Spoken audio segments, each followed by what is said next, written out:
obulyake buno yennyini bwabadde nabo ku division bwe bwabaleetera n'okwawukana ne Matovu ono yali akulembera bya nsimbi ku division kyekyabawula ekyo nakyo si kituufu kyekyabawula omukulu n'atuuka n'omusuubizi obwa minisita era obw'ensimbi n'atabumuwa ne baawukanira ddala kubanga emyaka 2 kitundu bejjaggwako nga balina okukyusa akalulu baayagala bakalondere mu national division nga bayita mu kkunga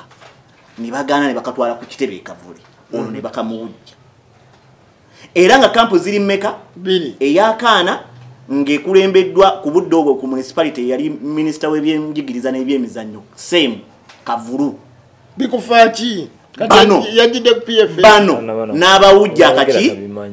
akalulu abaali batakkiriza mu kampu eyo bano ne bagwa era semu ne baawukana nnyo ono mukama we Matovu n'amusuubiza omuwa obwa minisita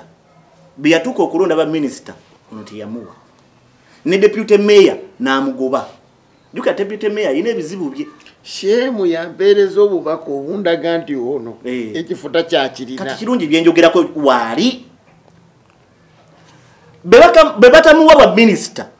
ne deputy mayor Sebuliba naye ne bamugoba ng'amugoba yalina obuyinza eyali wadde ono obwa minisita kitegeeza bombi ab'omukwano babiri mayor n'abagoba mu office obulyake buli waawo naye ng'ekibagobya mu office balina obutakkaanya olwaddiru gye baali baleese ku mmeeza ey'ebyensimbi olwo n'atandika okugamba mukama we nti mulyake ono okitegeera naye nga yali ddiiru eyabalema okukkaanyaako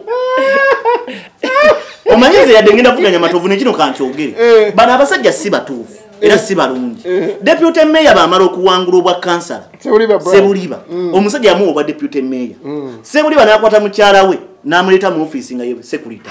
n'omwana nga ye muyambi waabwe omwana ki owa Sebuliba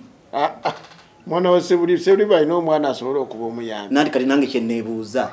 gwe office emugifula abako bangana na bamikwano ndigweyogera byotategeera omwana watuukira okubanga azze mu office Sebuliba alina abaana bakulu abakola mu nanti kati awo kyetwebuuza omwana we yali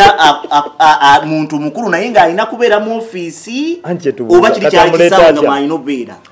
nanti kitaga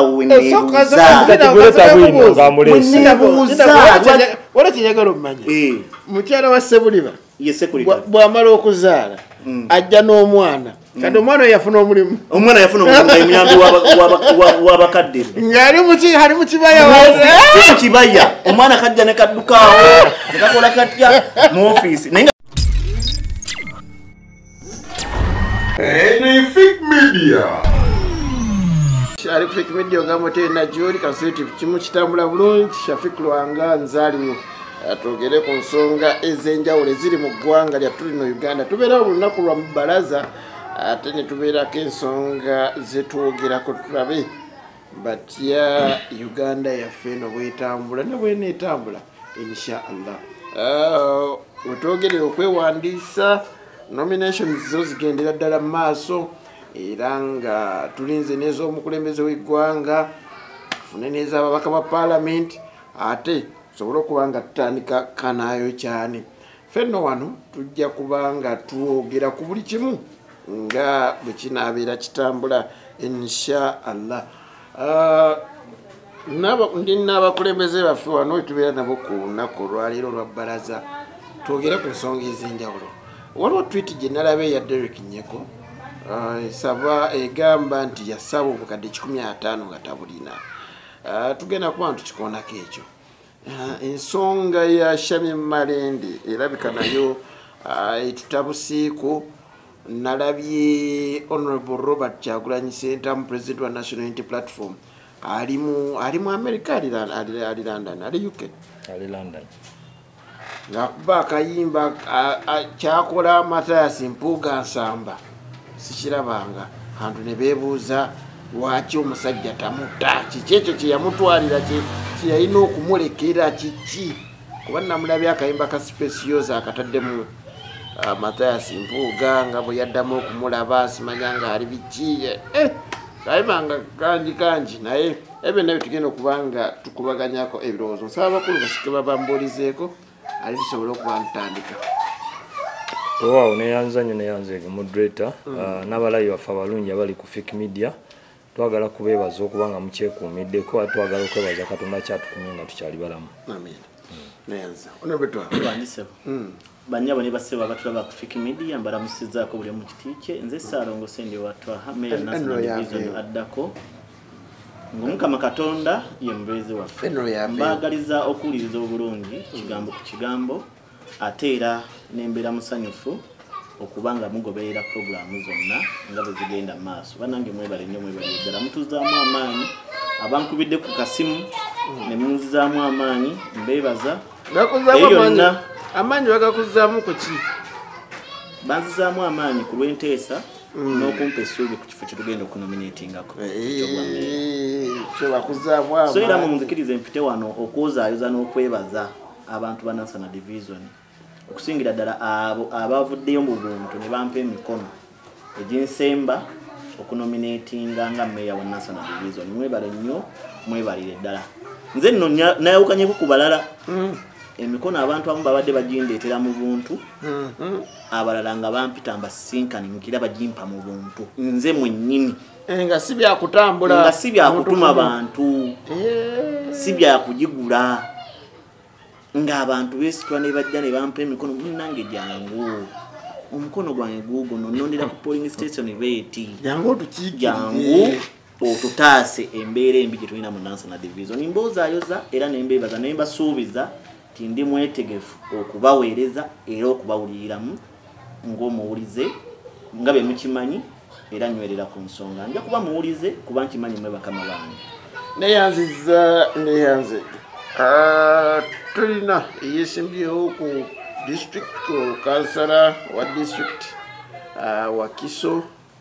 ne meya agenda okwejja meya National Division Honorable Kwizera njaga tutandikirewa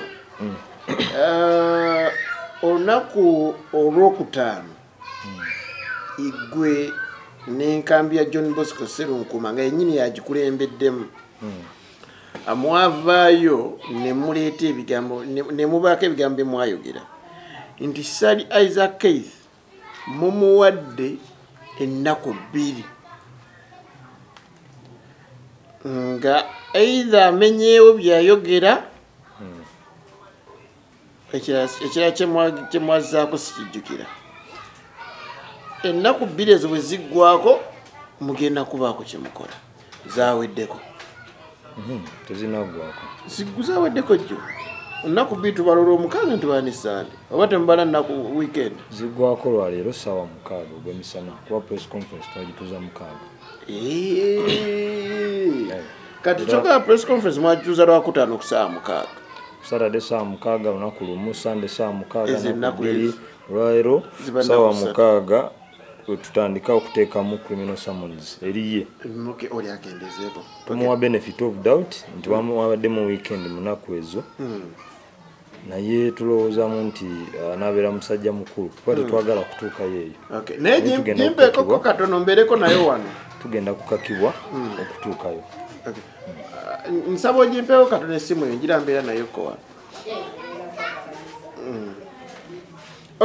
ekitegeeza olwaleero weziwerera ssaawa 6 awo ng'ekintu kitandika awo ajja kuba afuna n'okutegeera ki ekigenda mu maaso kale dalawusi nkutumiddeko dalawusi omanyi twakyagambye dalawusi agambye twayantama yakukola ki yahe Henry kwata ogibawe basobole okugira oyo agenda kutusongowa kale ono betwa olunaku lwaleero leero twalumbiddwa bannaayi so mujja tusaasira olunaku lwaleero Sir Isaac Keith lwalina okubanga abakulu bano bamukolako olw'ebigambo bye yayogera yasindika millions 6 abantu bagamba millions 6 tezisobola kusindikirwa 1,000 naye kweyatera olusindikira 1,000 bwe wabbanga naye simanyi werugwayo bwebabbanga naye basula emanju oba basula emiryango teweebaka kaana kambaata ne Sally Isaac Case munnange bonna babbi ne Case yennyini bombi babbi era omu ku bo basula emiryango omu tasobola kwebaka kankuwa ekyokulabirako nga kyangu nnyo mu musango ogwa Honorable Wakayima ogwamujja mu Parliament nga jibwayo mutabani w'omugenzi oba mutabani w'omufu Kibirige Ssebunya eyagusaamu sente yali Sally Case n'olwaleero efayiro alina namba beeti ey'omusango nga Case ayagala kuvuganya ku MP nga yavujjirira omusango ogwo nga kati wakuvujjirira oli wavaawo nga yafunamu ki njagala ondeke nnyonnyole abantu bakitegeere be baafuna obutakkaanya ne Wakayima n'ayagala amwesasulizeeko naye nga sitajja eyo feesi ye direct n'afuna omukisa n'afuna musajja we era yali musajja wa Wakayima kaana kambaata najja afuna omukisa nga ne sapooti agiina okuva ku kitebe ey'akaana kambaata ne bakuba Wakayima ne bamuwogoloza ne bamufuula buugi mu Nansana division omusango ogujjayo Wakayima Musoke Nuupu yali teriyo yes era soogedde ku musango gwa Nuupu nkugambye omusango ogwasooka omujja mu akiyingiramu wa yali omu ku bafuutu soja ba Wakayima ne deputy speaker wa Nansana municipality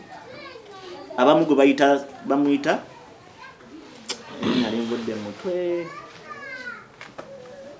abamu bamuyita Jeno simanyi bikoze bitya deputy speaker ye linnya linziruseeko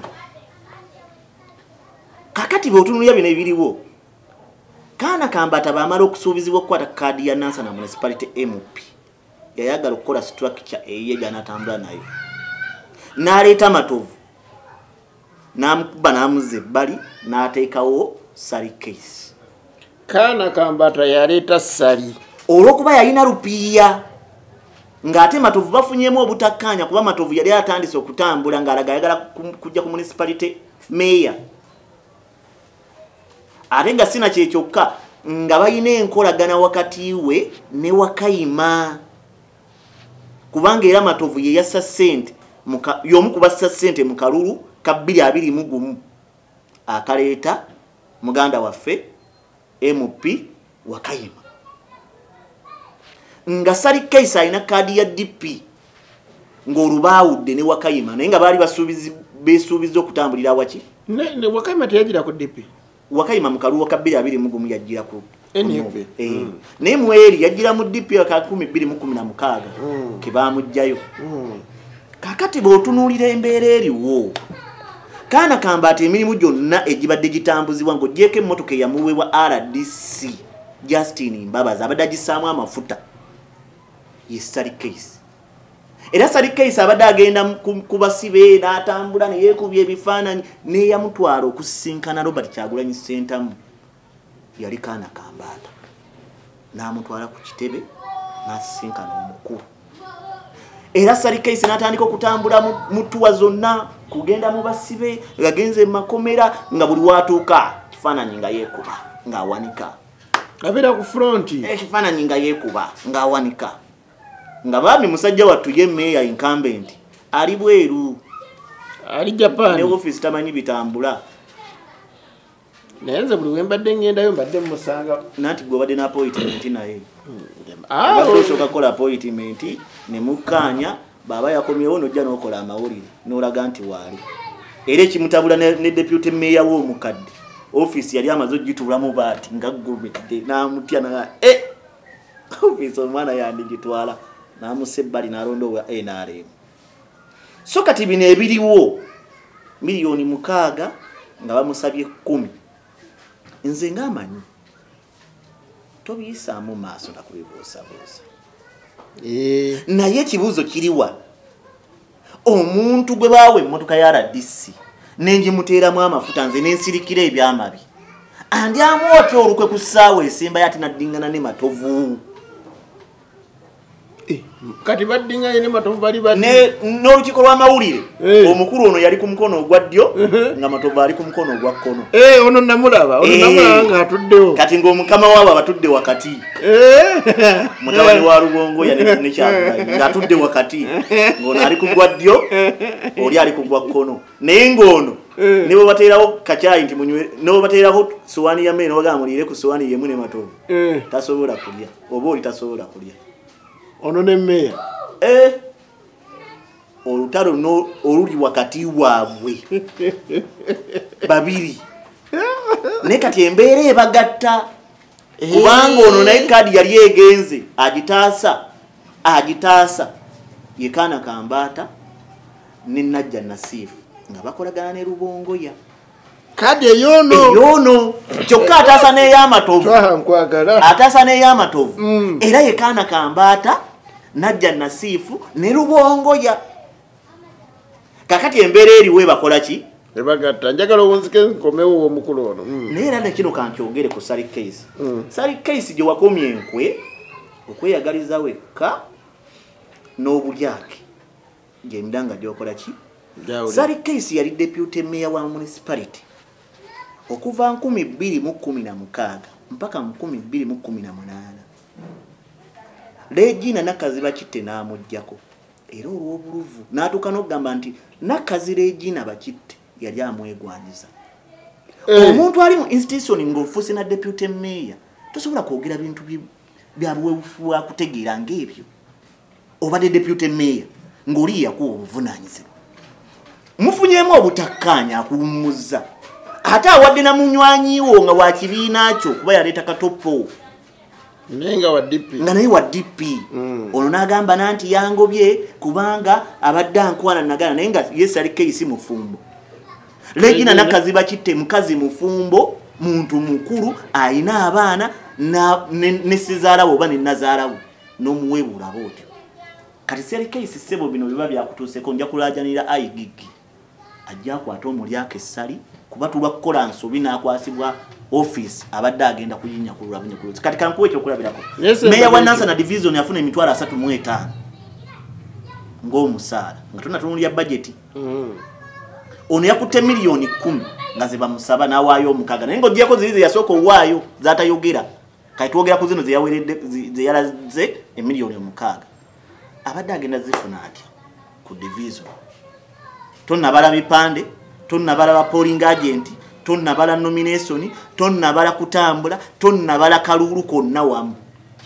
abadde agenda zijja yati kitegeeza abadde agenda kunyagulula ng'era bano be baali bayisiza budget nga batugamba baleeta donation ya ambulance babawadde donation ya ambulance ate ne bayisaba miliyoni 7 n'ekyo yakinnyonnyola talina kyeyannyonnyola basaba miliyoni 7 mboza akuddaabiriza obulyako obuli ku Nansana division yawo era nja kusaba ayigigi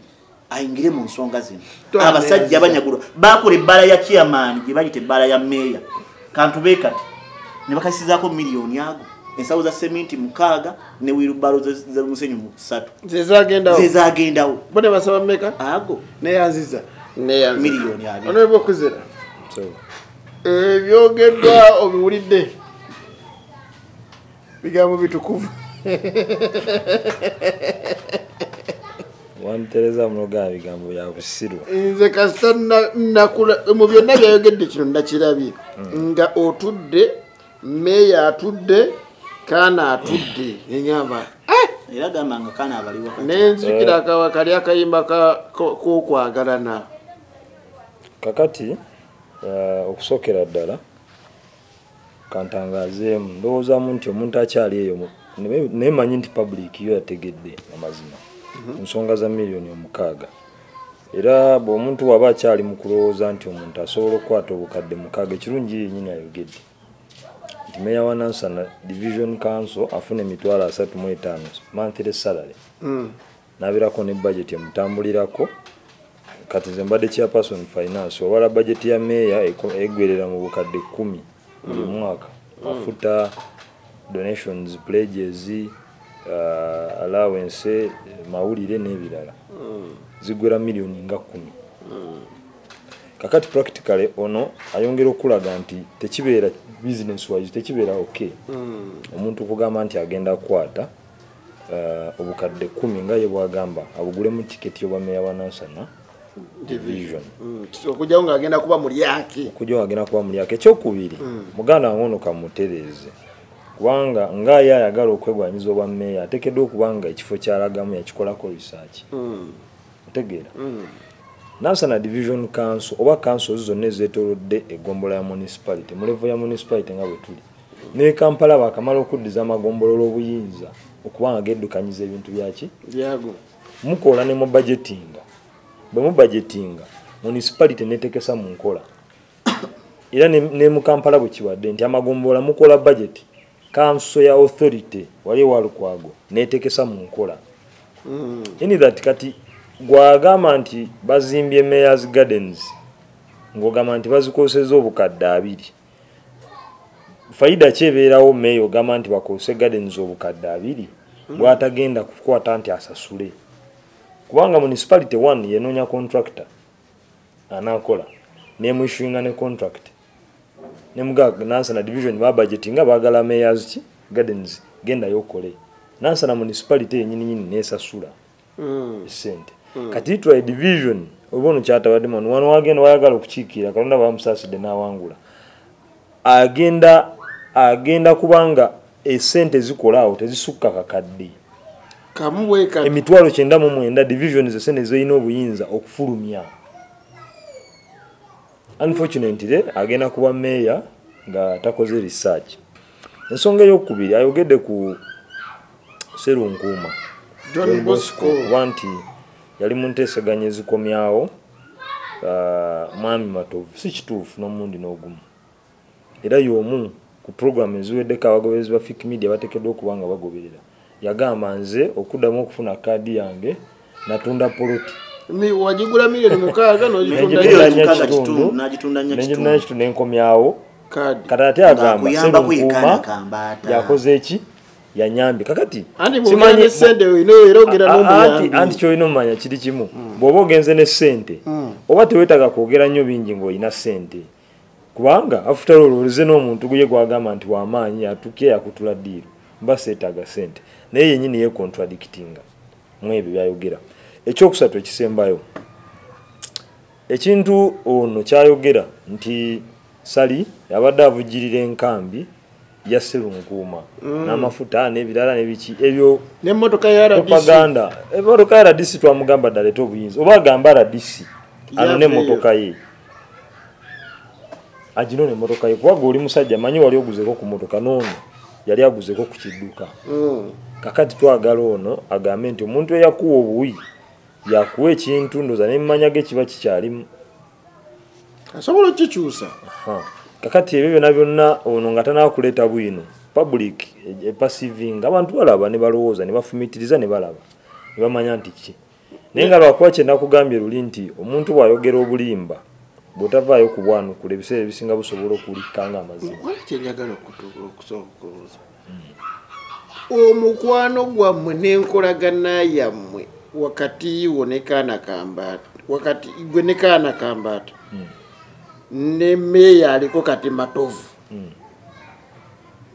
ekomyewo etya mu lunaku lumu bbiri eyakibiina fe kitwawula kiri kimu ebyobufuzi bisobola okutwawula ne luli era ekibiina kibaddewo nga tuli mu process otegeera mumaze emyaka 2 tuli mu process ya kunoonya bukulembeze na kunoonya butyani akwatira ekibiina bendera olwaleero bwemba olakuba nti obuzibu obuli wano abantu banakumanya kibayita multi-party politics bwatambula nti omuntu ne bwaba mulabewo ekibiina ne kimuwa ticket nakuwa ekyokulabirako negamba nti mu kalulu akawedde fe abamu ku baali mu DP nga structure zaayo zonna zikubye mukyala bakitte ate nga si kumukuba nti kumukuba naye mukyala bakitte yayita performance n'afuna kaadi n'avaayo okumanya yayita performance n'afuna ne kaadi eya National Unity Platform naye olw'okuba nti ekibiina fe abamu tumanyi kye bayita multi-party politics tukakibwa okumuwagira n'okumutambuza mu bantu kubanga ekibiina yoyo memba gwe kiba kikoze ki kituwadde uliriza katono ensonga lwaki mbamu amukyawa kiba kivuddewo anti olwo ensonga omanya abaganda bagamba nti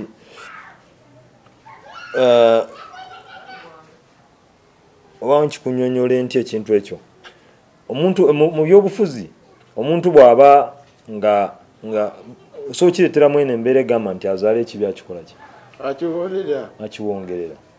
kakati gwe tosobola kubeera ne candidate ekibiina bwe kiba kimulabyemu obusobozi n'obuwagizi bwe obutono abantu bwe balina abamu bamulabyemu ne kimuwa tiketi oba okakatako gwe nga gwe omuntu akulembera ekibiina oba alina tiketi emu n'ekibiina okutambuza omuntu oyo kubanga tuba tukolera ekibiina okufuna candidate oyo ekibiina kiddemu kimuteeminge akole ku nsonga z'abantu otegedde kakati olw'okuba nti rift weeri ate rift eri profession etalina byabufuzi nnyo etalina yabweza just okwawukana kwaffe kuli mu ntambula ya mpeereza wakati wammwe naye kakati omuntu bw'abanga asobodde okuddamu okufuna obuvunaanyizibwa bw'ekibiina bwemugaa nti kati eddamu otembeete division eyo kubanga era twakunyonyodde n'agamba nti era mu njogera yabadde agamba nti twawonye okuba nti omuntu omu yafunye tiketi kale ekibiina bwe kiba kyalabye nti omuntu omu ayinamu embeera y'okugamba nti mulyake asobola n'okugulirira nga ye bw'agamba ne batamuwa tiketi kitegeeza mulina okutambuza omuntu oli awangula akalulu omuntu oyo abadde amala emyezi mukaaga nga tali mu kanso tali mu ofiisi ye ofiisi kyeki ofiisi eyiye nga mu ggwanga Uganda ne mu ofiisi ye tagiriimu gali Japan office of the division of the mayor national municipality national division esigalawo regardless oba mayor mwali kyovolaba provision ya local government ekuwa act number nekugamba uliriza nti omeya anabeeranga n'omumyuka we so ye ne bwatabaawo si kyegamye ne bwatabaawo bw'aba taliiwo ekikulu nti omulonzi wa Nansana yagenda mu office eyo n'atafuna service kubanga meya taliiwo abantu beemulugunya ndi tabeera mu office va ku bantu andi be balonda uliriza njagala ogambe 90 bannabyabufuzi nkubuuza ekibuuzo gwe Fiki Media obesingira mu Nansana division genda okolesa government abantu bakubuulira abantu ba wansi abalonzi nti twagenda mu office eyo okunoonyaayo service wait netulemerera kubanga meya teyaliwo no meya ne wabataliwo service ejja naye yenga yo head kakati okutabeera mu kitundu era meya bwadda bagamba nti meya banne yamaze yakomyigu nenga mumwaniriza mu ssanyu nti amaze emyezi mingi taliwo anti kati ekyo it is upon abalonzi okusalawo kwekyo naye ng'ekibiina kyasazeewo bwekityo njagala kusembyayo kino Bwamitwaha yabadde ayogera n'agamba nti omusango gwa Honorable Wakayima ogwamujja mu parliament luli Mwami Sali yaguvujjirira ne Mwami Sserunkuuma oba alina engeri gy'aleseemu ne Mwami Sserunkuuma kakati ekisookera ddala mu 2016 nze nali mu byabufuzi naye nga ndi muwagizi na mutimbi wa bipande Sserunkuuma n'okutimba ebipande tiyakuliimu oba ntegeera kati ono yekirabika just ali obsessed n'erinnya Sserunkuuma John Bosco Kanakambata nti alina n'okuwaayiriza mu 2016 omuntu ataalina mu byabufuzi nga tamanyi na kigambo kye bayita byabufuzi ng'agobera bugoberezi bintu ebyo kuba Sserunkuuma ayingira mu byobufuzi 2018 nga Honorable Kyagulanyi agenda okwesimbawo nga MP wawa w'Ekyaddondo kakati omwami ono kalibule gwateekawo n'okwagala okugezaako okusaabanya n'okwonoona ekifaananyi ky'erinnya Sserunkuuma John Bosco n'abalala bimuvunaanyizibwako ekyenkanyi naye ekirungi kiri nti ku mulembe guno gwe tuliko abantu bonna ku era yonna abavubuka baani abantu abalaba naddala bakozesa social media handles basobola okusengeja ne bategeera nti ono ayogera mazima neyanziza nzikiriza akansiko empumulemu katono nzije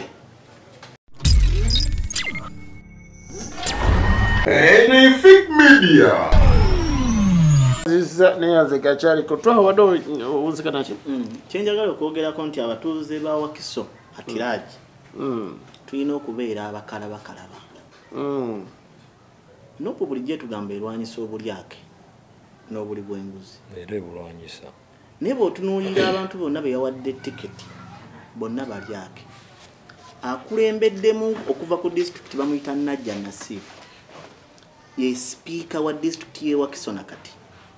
yawerebwa tikiti nga chairman naye mu 2023 waliwo okulemererwa n'okugaana okutuuza kanso ya district eyise budget ya 2023-2024 ng'asaba obukadde bwa ssente miliyoni ago zaki alyoka atuuze kanso era ssente ezo ne zidiyinga okumuweebwa nituuka ku gyoyinza okuyita deadline nga wabulayo olunaku lumu gavumenti geedize district kanso ne bagituuza ekiro ssaawa 2 nga n'amasannyalaze gagenze bagisiza ku kando ng'asaba miliyoni ameka nga gaki ono abimanyi bidiiru byabwe byebabadde bakola bakubuuza zaki mu bufunze nga zanguzi nga bonoga nti nze okuyisa budget musoke mu ntemere ng'asaba miliyoni ameka 5 ku budde buno yalina tikiti ya district kyokka bw'okomawo ne ku division era obulyake bwe bumu obuliwo njagala awo nnyini njagala nsonga eno givaako yawa Kisona ki njagala kuzirayogere ku nsonga mubuuze bubuuza baayisako kanso ekiro nga tekuli masannyalaze mwayisako kanso ku kando yaliyo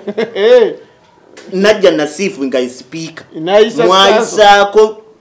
naye wa nupu kirungi mwayisako aba nupu eki kanso ku budget ku kando era kyava ku kitu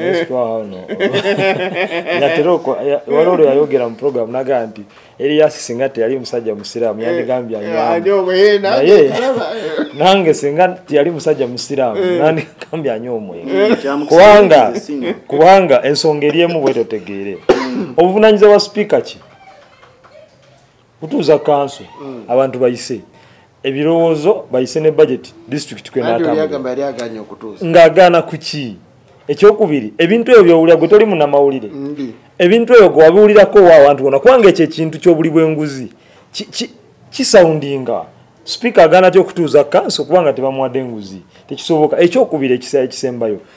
twawo ono era abaana yenneewuunya omuntu ayagala ogenda okubeera meya wa division omulambo okubeera mu kifo eky'obuvunanyizibwa bwe kityo naye nga tamanyi na procedure na local government bwetambula tewali kanso business esobola kukolebwa wansi wa ssaawa 11 kakati ono wakera kumanya nagambo bayisa budget ku ssaawa 5 ku kando ssaawa 2 nemuteeka tekikkirizibwa kubanga eyo tebeera official business ya kanso oyinza otogamba mbu abantu bayisiza budget ku ssaawa 2 ez'ekiro nga local government act mwe tutambulira eri very clear essaawa kasita ziwera 11 niwe muba mubadde muluddewo nnyo nga bemuteeseza biwanvuye kanso bajadijaninga business endala neyadijaninga ku kanso eri nene parliament emanyi okuyitawo paka kiro anti parliament eyawukana wa parliament erina etteeka erigitambuza ne local government erina etteeka erigitambuza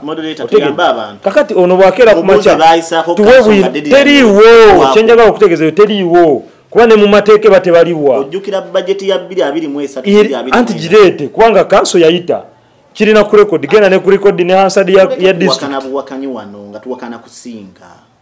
nefe kyeneebuuzaamu ebintu ebyo kayika twaya ababimanyi ababiraba nga talina nze kabimanyi nfunye bufunye mukisa ku Fik Media nze okubyogera nze kabimanyi ekyo kintu kyandi mu mbeera twakakubuze noona abimanyi naye kati awolereza mukamawe kubanga gyalaga asuubira omuwa kuba gyalaga oba minisita ekirala obulyake buno yennyini bwabadde nabwo ku division bwe bwabaleetera n'okwawukana ne matovu ono yali akulembera bya nsimbi ku division kyekyabaawula ekyo nakyo si kituufu kyekyabaawula ngenda mutereeza omukulu n'atuuka n'omusuubizi obwa minisita era obwo byensimbi n'atabumuwa ne baawukanira ddala kubanga emyaka 2 kitundu bejjaggwako nga balina okukyusa akalulu baayagala bakalondere mu Nansana division nga bayita mu kkunga ne bagaana ne bakatwala ku kitebe ekavule ono ne bakamuwujja era nga kampu ziri mmeka eyakaana ng'ekulembeddwa ku budde obwo ku municipality yali minisita w'ebyenjigiriza n'ebyemizannyo same Kavulu bikufaaki bano yajide PF bano n'abawujja akaki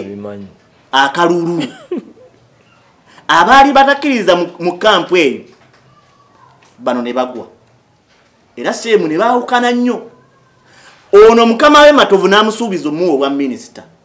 bwe yatuuka okulonda ba minisita ono teyamuwa ne deputy mayor n'amugoba juka deputy mayor yina ebizibu bye shemu yampeereza obubaka obundaga nti ono ekifuta kyakirina kati kirungi byenjogerako waali bwe batamuwa bwa minisita ne deputy mayor Sebuliba naye ne bamugoba ng'amugoba yalina obuyinza eyali wadde ono obwa minisita kitegeeza bombi ab'omukwano babiri mayor n'abagoba mu office obulyake buli waawo naye ng'ekibagobera mu office balina obutakkaanya olwaddiru gye baali baleese ku mmeeza ey'ebyensimbi olwo n'atandika okugamba mukama we nti mulyake ono okitegeera naye nga yali ddiiru eyabalema okukkaanyaako omanyize yadde ngenda vuganya Matovu nekino kankyogere bano abasajja si batuufu era si balungi deputy mayor baamala okuwangula obwa kansala Sebuliba omusajja yamuwa obwa deputy mayor Sebuliba n'akwata mukyala we n'amuleeta mu office nga ye security n'omwana nga ye muyambi waabwe omwana ki owa Sebuliba mwana wa Sebuliba alina omwana asobola okuba omuyambi nandi kati nange kyenneebuuza gwe office emugifula abakoba ngana na bamikwano kandi goyogera byotategeera omwana watuukira okubanga ze mu office Sebuliba alina abaana bakulu abakola mu nandi kati awo kyetwebuuza omwana we yali muntu mukulu naye ng'alina kubeera mu office oba kiri kyali kisaawe nga mwalina okubeera nandi kidaga wala kinyagala omumanya mukyala wa Sebuliba bw'amala okuzaala ajja n'omwana kati omwana oyo yafuna omulimu nga emuyambi w'abakadde ng'ali mu kibaya mu kibaya omwana kajja ne kaddukaawo ne kakola katya mu office naye nga batugala General Museveni yakola bubi okukwata minisita w'ebyenjigiriza mukyala we n'amuwa obwa minisita n'afuula mutabani we CDF nakati bwe tuba bituvumirira byebyo nga gwe okyali ku mutendera gwa division deputy mayor nga mukyala we ye secretary nga mutabani omwana wammwe ye muyambi njagala nzire ku nsonga endala tuba tuzimba nsi yaffe njagala osooka omaliriza ensonga obulimba bwatadde wano buyitirivu byenjogera byonna njagala musomese njagala olwaliro musomese kubanga ayoleseza obutamanya bungi naddala ku kifo kyagala okuvuganya ye nga bw'abeera meeya etteeka limuwa obuyinza okulonda omumyuka we ne baminisita baanaweereza nabo bakansala balonda abakulembeze ne balonda speaker ne balonda ne bachairperson b'obukiiko kati ekyokubiri ono kyalina otutegeera era bw'abanga yendowooza gy'atwala mu kanso yagudde nadda bw'atya bw'obeera chairperson w'akakiiko tolina osayininga ku ssente wonna kabeere meeya asayininga ku ssente nti zizze ne bamutegeezako ba technical officers nti tukatutemeteme tutya tusasule ku baana ab'oluguudo tukole bwe tuti tukole bino naye nga naye omuntu tasayininga na ku account ya division ompulira bulungi nnyo kakati obeera mujjeganye ekisembayo ogamba nti chairperson w'akakiiko alina okulondoola obulondoozi bw'ate yalina enguzi yali enguzi etya kubanga sente zijja zitya olwo njagala ndaga ekifaananyi omuntu kyovalaba mu kanso bagamba nti ba political officers bonna kanso zirimu ebiwayi bibiri political wing ne technical wing naye ba politicians bonna ebiseera ebisinga babagamba hands off eyes on mwebyamu omulimu gwa kulaba kulondoola na kwogera tokwata nako era kyovalaba kikyamu nnyo tosobola nakeera kumanya nti kansala ali mu kitundu azze okusolooza omusolo wabula kyalina okukola bano abasolooza omusolo bagusoloza bulungi abantu baffe tebagubba bagutuusa mu kofa za division gwe mulimu naye ono mwana wattu musajja mukulu ebyo tabimanyi tabitegeera ekyokubiri ekisembayo kankitegeere nakino akitegeere era akyogeddeko ku muganda wange Sebuliba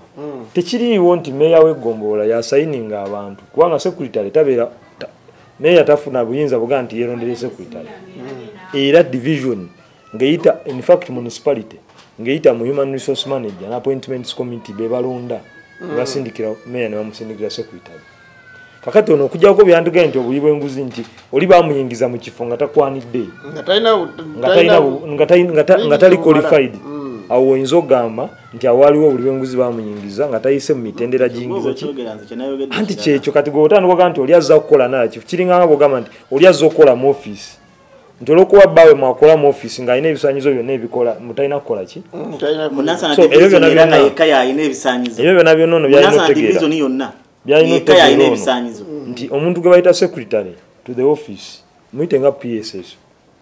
ateekeddwa okuba nga one muntu omwesiga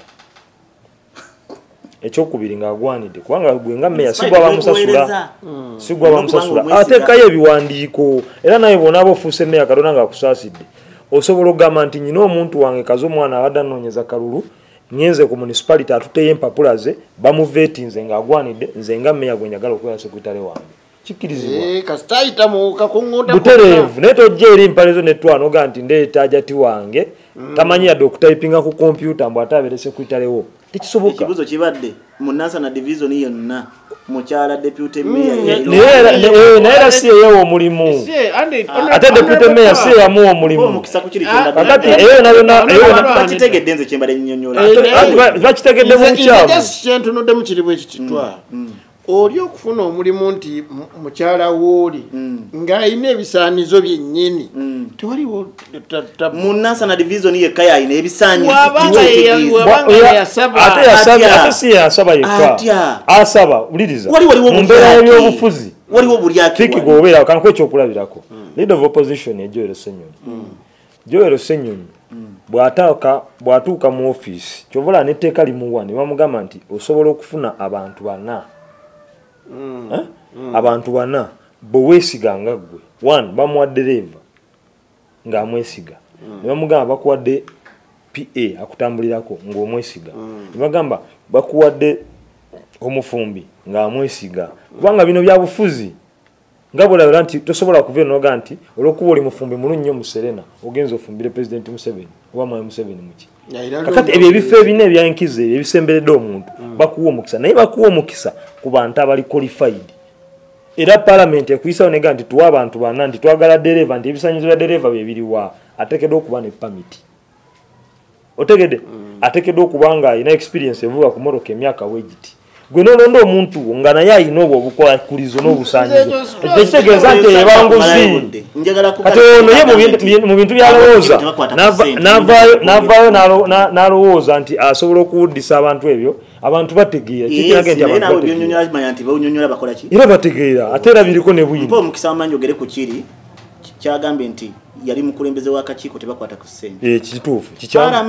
palamenti ya Uganda eyina abakulembeze b'obukiiko abakwatibwa n'okuvunaanibwa bavunaanibwa ngani nnyonnyola bannayuganda aleta bwino leka kugamba nti onyala Uganda ng'oyonyola bintu bitategerekeka gwe tuweeyo ekifaananyi kimu ogambe nti kyapasoni w'akakiiko kakosase baamukwata ne bamuteeka ne mu kooti ne bamuwonesa enguzi nti yalidde ssente ojjukira sipiika gwe yagenda n'agamba nti kasa ssente bazibba azikomyawo ate yali kyapasoni w'akakiiko ki yali member of parliament ojjukira chairman w'akakiiko gwe bakwata ne bamuvunaana olw'okusaba ssente kitongole ky'eddembe ly'obuntu ani bwemwogere ama omujjukira taliyo omukyala akulira eddembe akakiiko k'eddembe ly'obuntu wangadya bwe yali avunaana nti yamusaba enguzi simujjukira wabiwulirako kati gobimpa nanti kati nze wenjagala osimbuliza omuntu ali mu kakiiko asobola obutakwata ku ssente nti zino nziyisizza emitwalo 5 n'agiteeka mu nsawo naye n'ayisa tugeze miliyoni 2 oluvannyuma lw'okumuwa emitwalo ameka kati ng'aziyisa ku 2 oba 5 ng'aziyisa ku ki so kyenjagala okunnyonnyola nti obulyake busobola okukolebwa yadde nga tokutte ku ssente bwana meeyo ogenda mu kanso zoyisa ssente ogenda kuziyisa ku ki kubanga gobera kyapasoni w'akakiiko anti uliza obera kyapasoni w'akakiiko era omulimu gw'okubanga gwa sipiika ogwo kuyita kakiiko komiti ne mutula n'agenda ne mugamba nti olwaliro akakiiko kaffe kana ka finance kagenda kwogera 1 ku revenue mobilization 2 kagenda kwogera ku bino na bino emisolo gyaffe abantu nga baba charging emisolo mingi ne muyisa resolution ze mutwala mu kanso anti gwe tomanyi kyekiru kyegamba nti ate oba tomanyi nga twagala nakusomesa ate nga gyoyagala ogenda mu eyo political position kitegeeza nansana division abalonzi abakula abajja kutandika okukubamu ebitundu njagala wonzika onebakozera njagala wonzika njagala okay neyanzizza bane neyanzizza kamubulirekawo watuuse kampumulemu nkomewo tudde ku nsonga endala eyewedde tudde ku nsonga endala kampumulemu ziki Anyfic Media. Neyanziga kyali ko njagala tutandikire wano nebokuzera lwaki abali mu kujjanga ba independent buno obudde balabwanga ababi bannanfuusi nina ne gwe nawudde agamba nti nalabe mwami Ssebuufu ng'agamba buli yazzenga independent muwa akalulu. Yes. Bakoze musango ki? Okusookera ddala ddembe ly'abantu abo okwesimbawo muteeka bakkirizibwa kuba ye tiyeyawudde nakwawula nti oba abadde azze mu nomination z'ekibiina oba nedda wabula kasita ajjanga independent. Naye mwami Ssebuufu ng'omusajja eyasoma multiparty politics era nze nayinamu ekirowoozo ndowooza waliwo ne bannanga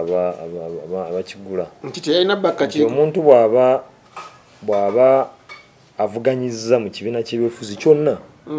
for instance tugeze ku honorable Twawula n'agenda mu kamyufu kaabwe n'abakugu avuganya naye mu kalulu ono n'awangula tiketi kyandibadde kya buvunaanyizibwa ne bateekero ne likyusibwamu omuntu oyo kasita okuggyako nga primarily tiyeetabye mu kalulu ka gundi ddala mu kamyufu ka kibiina kyonna oba KNRM oba ka FDC oba ka National Unity Platform omuntu oyo etteeka lyandibadde likyusamu nebeera amended nga tajja mu kalulu kubanga bwe tunaaba tunazimba ebibiina by'obufuzi bino tandika okutambulira ku musingi ogwa demokrasiya ensi bwe zityo bwe zikula mu byobufuzi ensi zikula zitya mu byobufuzi nti ekibiina kya National Unity Platform kibeera na ideology FDC nebeera na ideology NRM nebeera na ideology kuyinza okutambuliza propagundi yayo yonna singa ebeekutta obuyinza kati ffe tulina ideology yaffe kutambuliza obuyinza ne manifesto yaffe naye olwaleero singa ojja mu kibiina kya National Unity Platform ne weesimbawo n'oyita mu processi zonna zewayingira ng'omanyi olwaleero aba independent abavudde mu NUP abasinga bagamba processi ziri veege processi zirimu ssente processi zirimu bino processi bwe ziti naye process eyo wagiyingira ng'okimanyi omanyi waliwo omusajja abadde atera okutugamba ffe gye tubadde nalaga nti mwena muzze musaba kaadi naye mukimanye nti eno process gye tuyingiramu eringa ggwanika wafulumayo omuntu ogwo egisigadde gyonna givaayo nga mirambo kakati bw'oyingiramu eyo process n'ogimanya n'ogiyingiramu noga nti kati njiyingidde oyina okugumiikiriza buli ekifulumayo kubanga owaba wali toyawulira nga toyagala vetting na National Unity Platform byekola wandigenze mu NRM ne bakusimbako mu mugongo embooko ne zivuga n'ebirala nomanyi nti iyo process gye nja okuyitamu abantu bansimbeko naye National Unity Platform ogiyingira okimanyi 1 ogenda ku vettingibwa 2 ogenda kunoonya ground assessment ya 60% kati bw'omalirizaawo kitegeeza ki toyinza kuyingira mu process yemu ate nga wagiyingira n'ogitegedde ana ogamba mu process nfu era ojenga independent. Honorable Kyagulanyi yasabako kaadi ya Democratic Party ye ne bagimumma yena ate n'okugisaba teyali fumale nti yagendayo mu gundi naye ezimu ku nsonga ki NUP weeri lwa muntu omu kwesimbawo nga independent era n'awangula anti kyekiri so sikirabamu buzibu abanga Honorable Kyagulanyi ajjanga independent ate nga naye alina ebibiina byeyayitamu n'abisaba ne bimumma bummi najja n'awangula akalulu kati w'amaanyi buli omu amwenyumirizaamu enjawulo ya Honorable Kyagulanyi weeri omanyiwo bw'agenda mu DP n'ayogera nabo n'abagamba mumpe tiketi ne bagaana FDC nemulaga nti eyina candidate FDC netatekinga precaution nakugamba nti owaayi nono naye azze memba katubateeke mu process banakibiina babakubeeko akalulu otegedde era nayo yamusenza busenza ruti n'emumma ng'egamba nti inawo ki but mu nkola entuufu wabaawo by election FDC kyeyalina okukola akaseera kwalina oga nti yapoloka nti jangu tufunye member omupya bamuyita Robert Kyagulanyi Ssentamu. Robert Kyagulanyi Ssentamu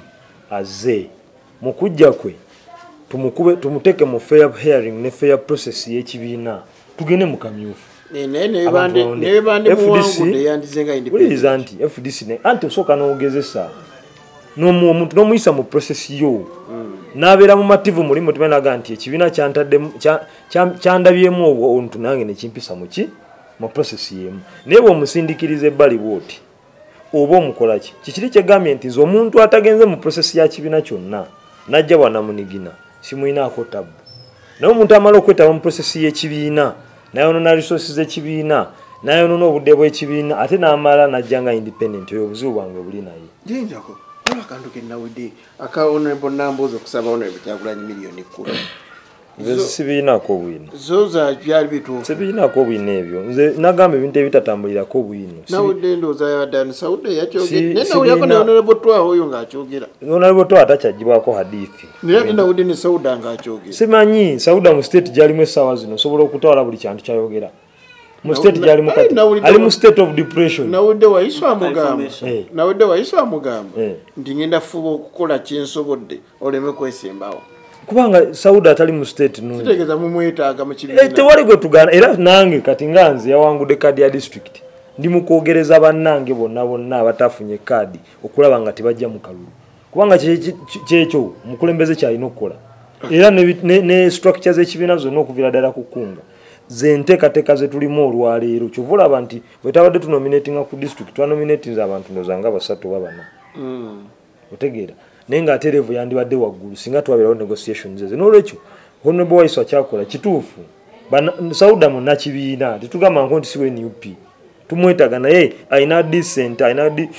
obutali bumativu bwe mu mutima omuleetera okulowooza nti alina okujja nga independent naye nga bw'oyogera naye asobola okutegeera n'akola ki ngena honorable Twaha yibane ekigambo honorable Waiswa mufumbiro kyeyayogera nti Mutumba ani mugambe talina kifo kyeyali yeesimbyeko okujjako ekyobwa meeya na ku tiketi ya NUP yabadde fayini ng'ayogera that statement oba gyesimbawo nti kati enjawulo eriweti kyotandika okutegeera kyekino omuntu wagira mu kawulo k'abavubuka n'afuuka kansala ng'ayise mu kawulo k'abavubuka aba ayise mu kawulo k'electoral college akawulo k'electoral college kawukana n'akawulo ka bulijjo anti n'akabujo yali azzeeko simanyi yali abaddeko kansala wa Luzira kuki ku kadi ya Democratic Party kati sitegeera bulungi ky'omukulembeze ku kyalo yes naye nga nze jasinze we namumanyiranga ye kansala wa Luzira oba osaidi oba yazikaona yaliko kansala w'abavubuka n'abeerako kansala w'ekitundu okubeera kansala w'abavubuka kansala w'abavubuka awo saamanya awonooza nali nkyasoma nnyo naye wane okubeera kansala w'ekitundu namulaba mubuuza abavubuka baali basimbyewo okwesimbawo ku lw'abavubuka lwaki babasimbawo sigambe nti kibi nti owa si kituufu naye kyenyala otegeere akalulu kali jeno kyemba nekubuuza kikino statement gye yakoze nti teyeesimbangawoko omuntu gwasobola okwesimbawo yeesimbyewo kadi ya NUP kwe kufuna obwa meeya yabadde ndowooza abadde ategeeza okwesimbawo ku kifo eky'amaanyi bannange ekyo teyakyogedde omanyi kankubuulire leka nkubulire bw'obeera ku levo y'obwa meeya eyawukana ne kansala teraba ono singa Katonda amukwatirako n'awangula akalulu wuliriza nti singa Katonda amuyamba n'awangula akalulu aba alinyerevu aba nsinga n'ekitiibwa kubanga abeera meeya abaera muntu wanjawulo era twawono ze neewuunya tamanyi kitiibwa kya kifo kyayagala meeya abeera muntu wanjawulo nnyo era kyova olaba nti omuntu wasumukamu n'empapula zetujjayo bayirawo zawukana declaration kyova olaba ono aba anoonya emikono anoonya mu miruka gyonna nze noonya mu byalo just 6 mu lukoogo kati ekyo nekikulaga level ndowoozamu nti honorable Waiswa ateekeddwa okuba yadategeeza honorable Mugamba okuba nti afune ku kifo eky'amaanyi ngera bwolaba ne honorable Mathias Mpuuga bwe yali ng'abeera MP naye nga NUP tenajja ng'ebyo nga tanaakubeerako deputy president wa kibiina kyonna ky'amaanyi tanaakubeerako leader of opposition tanaakubeerako commissioner it was because of national that one is fine naye kino nakyo kikkirize nti Waiswa akkirize nti tamanyi bya Nakawa kubasanga abadde amaye byenakawa ekyo goyagala kireeta naye honorable Waiswa Mufumbiro ku level ye ne exposure yetu ezagala ntamanyi byannakawa andi bw'omanya ebyennakawa tosobola kukola statement ekiri yandi kitaddeko nditajjanko mu kifo kinene naye teyeesimbangawokko ku kifo kinene ekyo teyakyogedde nze Waiswa gwe mmanyi kyeyabadde ategeeza ekyo nkubuulira nze Waiswa gwe mmanyi kyeyabadde ategeeza kubanga honorable Mugabe nekino kikino kankube moderator obadde ne uli wakyogerawo ku program ng'ogamba nti Mugamba ayina ground kakati ensonga nyangu nnyo Mugambe yandibale tali ku ma TV ku ma radio nga yandibale kati saa zino afokasize ku ground ye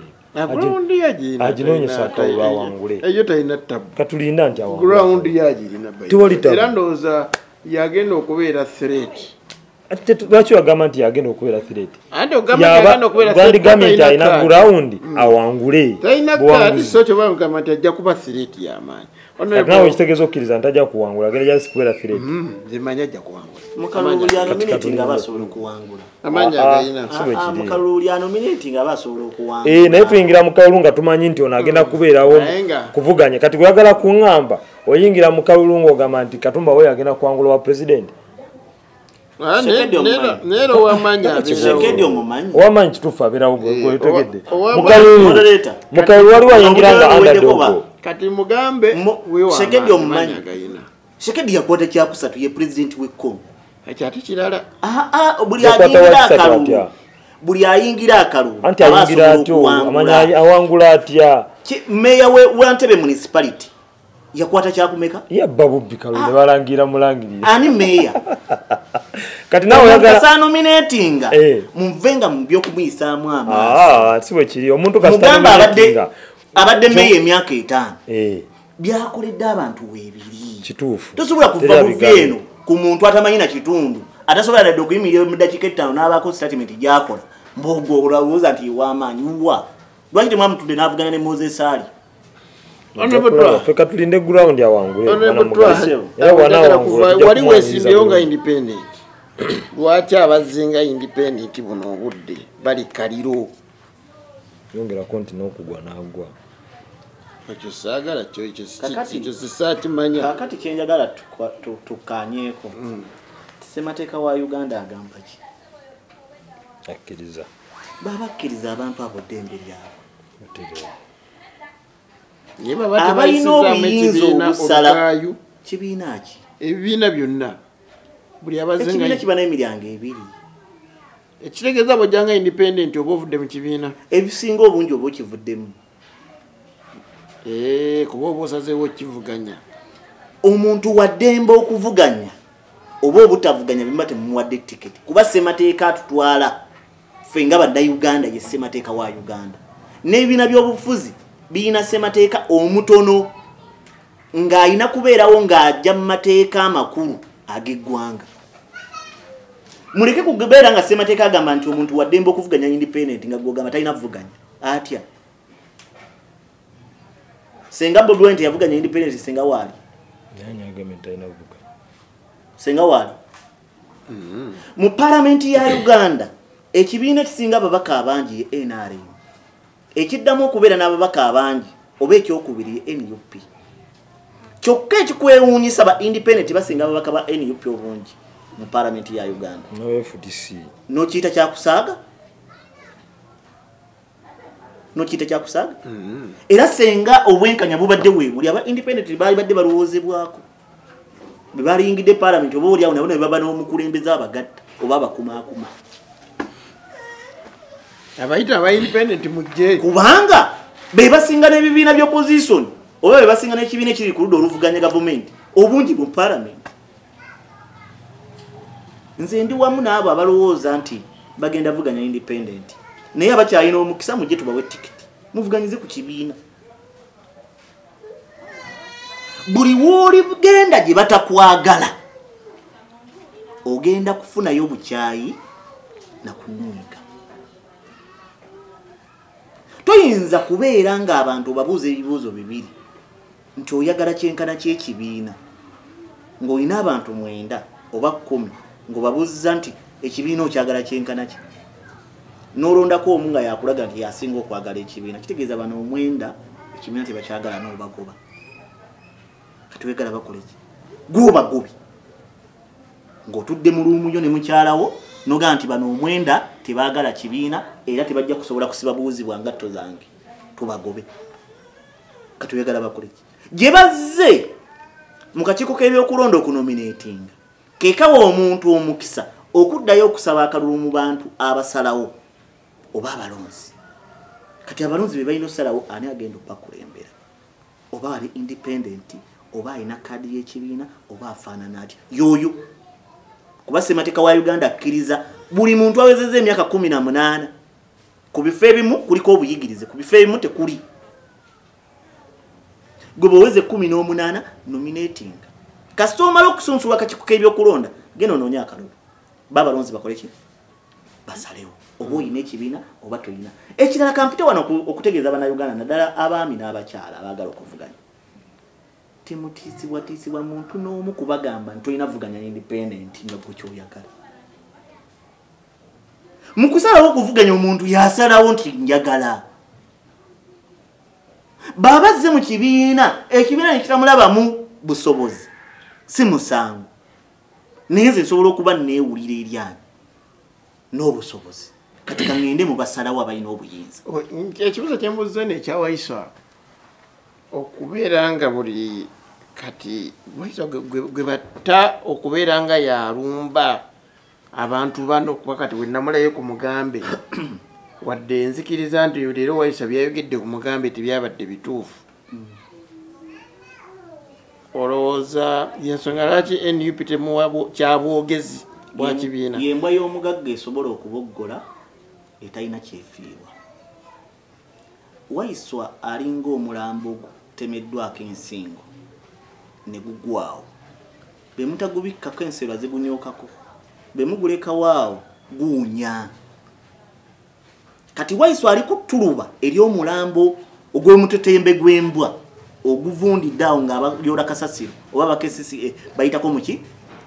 gunyokako enswera guunyirira abantu ng'oyogerako bwotyo mumyuka wa mwogezi nze siri ku mumyuka wa mwogezi ndi ku waiswa senga abadde mu mumyuka wa mwogezi yali badde ayogera ebintu by'obuvunaanyizibwa kuba oli akyalina na kaadi yaabwe emyaka 5 teginnaggwako ng'akiikirira bo bennyini tannabagambako nti nvudde mu kibiina kitegedde sebo kati bw'oba ng'oze n'ogamba nti tabeerangako na kifo kyonna nga yali abaddeko kyama yali abaddeko ku lukiiko lwa LC yali abaddeko kansala w'ekitundu n'abeerako kansala w'abavubuka n'abeera meeya obeerako ekizibu gwe baleese gwe bawadde tikiti ye yali abaddeko mukulembeze wange ojjako mu Firebase mbuuliraayo yadde nti oba be yali asoma baba yali mutubuulire baba yasomerawo yali kediboy yadde musomero mu Firebase abadde akola ngani obuvunaanyizibwa obunene bwabadde alina mu Firebase backup ya mukulu jasati oyinza gamba nti yabakinga omukulu oba muyambi oba yajuliriza ebyomukulu ki buvunaanyizibwa kibwe yali abadde ayimbako kitundu oyina amalayo tayibayirangako yadde mu bantu 30 n'akola statement kati omugeregeranya ku muntu addukanyiza eggombolo emyaka 5 andi ye waiswa agamba tabangako ku kifo kya bukulu bonna mutumba ye waiswa yennyini okimanyi nti bamuwa kadi ya DP n'agitunda asikimanyi okimanyi nti waiswa ebbanga lyavuganyizza ewaabwe ebusoga emirundi 3 gyonna abadde akwa naye ajja n'agamba abo ba political failure yawangulawa embuzi ya waiswa yawangulawa wawangulawa aba political failure yawangulawa ye political failure tumumanyira kuki kugwe kati waiswa dde yebusoga ati obola abantu bebusoga yensonga lwaki nayagadde nnyo mugambe be yawadde ayanukula waiswa yanukudde mu busoga kuba kimanyi lwategeera era waiswa ayongedde okuswaza abasoga n'okujjuliriza ekyajeno Museveni kye yabagamba saagala kyogera kuba kityoboola naye ate waiswa ndabanga emyaka egyo agiseeseetuseemu nawe okkiriza nti Geno Museveni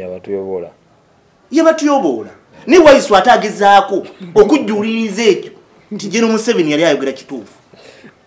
kuba omuntu ajja n'agamba nti yasoma obwalooya naye weegase kuba tyobola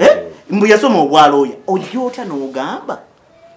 oli nanti twalabye gurawundi nga mulungi nnyo era ono abadde talina makulu emyaka 5 gyabaddewo eggombolola enjo oyo tajayiyoojoseemu kale ne bwoba tomwagala naye waaliyogedde amazima nti mumuvunaana okuwola ssennyonyi sente ne zimulimu okusasula mugambe ekimuleetera ebizibu ebyo byonna byalimu lwakuba naye tayagala tugamba mazima kuwola ssennyonyi sente ze zizaleeta obuzibu n'azimubanja n'aba nga takyakwata masimu n'amuwaabira ew'abakulu ng'amanyi banaamuyambako bannange munyambe omukulu ansasule baamuteekako buteesi kumuleetera mutabani w'omukulu naye ng'ekikwewuunyisa byebiri bye twasoose okwogerako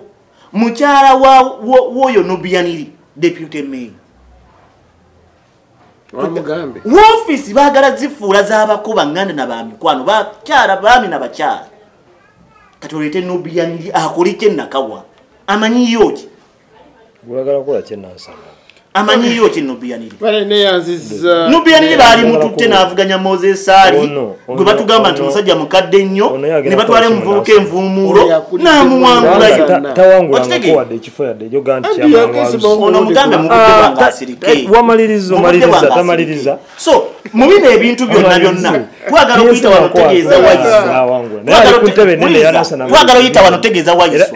nti ensi Buganda erimu abaana baayo tajja kujjanga wano ngatta abaana baffe Abaganda n'abo Buganda abamale yamale okuwaŋŋama wano byakoze abitwale ewaabwe nga ffe tetusobola kufuna mukisa gugenda waabwe kujjayo byetujjeyo tetubireeta wano buli mukulembeze ali wano gwakuba agenda akuba abeewaabwe ewaabwe tewaliyo bakulembeze ono si esendiowa ali mu kwesimbawowa aliwo yani matovu si mwana wa Buganda nzikirizibwa vuganya nze nina omukisa bemba wa butiko nzikirizibwa vuganya n'owamamba omusajja ali erubaga batuwa omukisa tuvuganye n'abaffe wano ebifo ebyaffe tubivuganyeeko abalonzi basalewo mbeera ze zaki Muganda ye Mawule musajja Muganda bano balese DF yalese Kasibande lwaki ate yavuganya Omuganda amuvuganyizaawo amutolo amuvuganyizaawo ebintu byamwe ebyobusosoze ono erinnya lye nalinoonyereza eryono alina muganda wali mu SFC ye mwennyini ye Kagame ono naye olwokubanga baagala okubeera wano tebagala kubuulya amannya gaabwe matuufu ono ye Kagame nkubuulira amazima ate njogera abantu bakumanyi omanya nkozerisa wallahi yogera amazima erya Kagame sirinnyayo eryani nzenze kukizira Ronald ebyo tuliveeko gemanya gange nekusoma nasoma alekerawo kunona abakulembeze mu Buganda abakulembeze mu Buganda beyono njagala tuwunzikirewo ebintu byawo Shami Malende biri kuki ebintu kiki kyolabye Shami Malende yafuna okukyankalana n'omwami we which is kyabulijjo ekikyamu ekiriwo okuba nti ensonga ezo zijja mu public eye ffe ng'abakulembeze tulowooza nti ensonga z'amaka zandibadde zigonjoolwa nnyo abafumbo nga tebiyingidde mu mawulire kiinayo ekimukoseza kufuna tiketi kufuna tiketi bwe tebirowoozebwa omukulembeze tebamujajingira oyinza okutunulwamu n'ogamba nti kati ono mukulembeze nekisookera ddala okufuula ddala omukulembeze obuvunaanyizibwa okuba nti at least olina famire gyotandikiraako alina omusajja alina omukyala byemuku si kakwakulizo nti okwesimbawo olina kuba na mukazi si kakwakulizo nti okwesimbawo olina kuba na musajja naye mu mbeera y'obuntu bulamu n'okulaga obuvunaanyizibwa wandibadde omuntu ayagala okujja okukulembera abantu nga mulimu n'abafumbo at least nga nawe oli mufumbo oba olina omwagala twala mu dakiika emuyogera ku nsonga ya Shami Malende lwakuba tawuliriza